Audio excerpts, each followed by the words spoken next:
Ny trangana lozam-pifamoivoizana indray androany ny lalana miazo Anivato. Fiara fitateram-bahoaka iray no nandratra mpandeha io atoandro io. Fiara izay azo atao hoe tapaka tsindry isatra no nahatonga izany faratran'olona maro izany. Ny tsy fahatomombanana ara-teknika amin'ny ankapobeny no niteraka ny loza sara vetrany.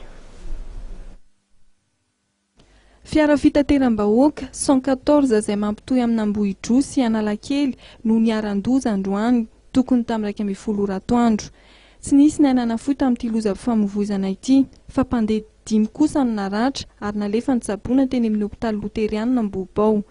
Araka ny voalazan'ny mpandeha dia feno daholo ny toerana tao anatin'ny fiara ary ny mpandeha izay mifanila tamin'ny mpamily no tena naratra mafy. Vokatry ny fahatapahan'ny frein no nitarika ny loza araka ny nambaran'ny mpandeha tao anatin'ny fiara. Nampafisy ny mpamily ihany koa izany.